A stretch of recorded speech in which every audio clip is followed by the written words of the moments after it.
लोगों ने इस देश को आज़ाद करवाया।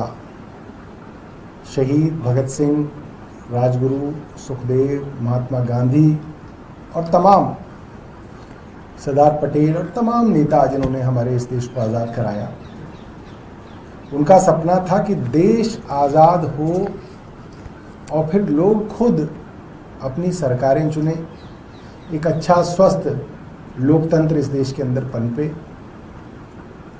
मगर कुछ वर्षों से हमने देखा कि लोकतंत्र जो है इसके अंदर कई तरीके की खामियां आती जा रही हैं। जैसे फूड चेन सुनते थे हम।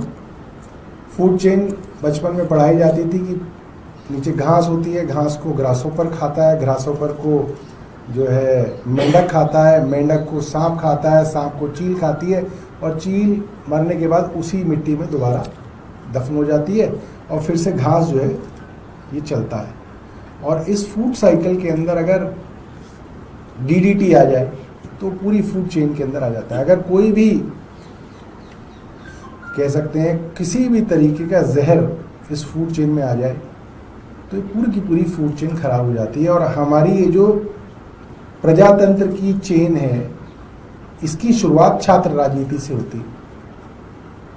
छात्रों में, कॉलेजों में, यूनिवर्सिटी में जो चुनाव होते हैं वो मुझे लगता है पहला मौका होता है छात्र का प्रजातंत्र, लोकतंत्र को सबसे पहले फर्स्ट हैंड देखना, क्योंकि तभी 17-18 साल के वो बच्चे होते हैं, कॉलेज में आते हैं और छात्र राजनीति से उनका दृष्टिकोण बनना शुरू होता है कि राजनीति क्या है, लोकतंत्र क्या है।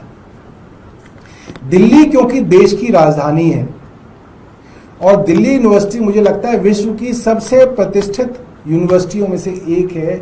यहां पर जो छात्र संघ की राजनीति होती है वो पूरे देश का राजनीतिक दृष्टिकोण भी कहीं ना कहीं तय करती है। आज जो एक छात्र राजनीति है, दिल्ली यूनिवर्सिटी की छात्र राजनीति उदाहरण के तौर पे, इसमें धन बल का प्रयोग सबके सामने है। आज छात्र राजनीति के अंदर कोई साधारण घर का आम बच्चा नहीं सोच सकता कि मैं डूसू का चुनाव लड़ूं और मुझे कोई बड़ी पार्टी चुनाव लड़ाएगी, क्योंकि डूसू का चुनाव लड़ने के लिए साहब आपके पास बड़ी बड़ी गाड़ियां होनी चाहिए। बता रहे थे बच्चे की 1-1 करोड़ रुपए की गाड़ियां होती हैं और एक नहीं 20-20 गाड़ियां हो तो कहते हैं माहौल बनेगा, वरना माहौल ही नहीं बनेगा। चुनाव से पहले पूरे के पूरे PVR बुक कराए जाते हैं, बच्चों को फिल्में दिखाई जाती हैं,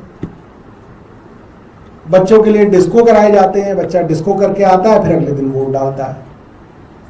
तो हमने ये जो जहर है इसको अपनी जड़ों में से डालना शुरू कर दिया कि छात्र राजनीति में ही हमने एक 17 साल की बच्ची को सिखा दिया। वो बच्ची जब एक स्कूल से पढ़ के कॉलेज में पहुंची तो उस बच्ची को ये पता चल गया, वो भैया थे उस पार्टी के, उन्होंने हमें फला पिक्चर दिखाई PVR में और अगले दिन हमने भैया की पार्टी को वोट दे दिया। आज ये राजनीति हो गई। तो भैया जब भैया की पिक्चर देख के अगले दिन उसको वोट दोगे तो बड़े होके सोने की चेन लेके वोट दोगे, जूता लेके वोट दोगे, साड़ी लेके वोट दोगे, 1100 रुपए लेके वोट दोगे। तो जड़ों से प्रजातंत्र को मजबूत करना है और हम लोग आज स्वतंत्रता दिवस के दिन इसकी एक छोटी शुरुआत कर रहे हैं।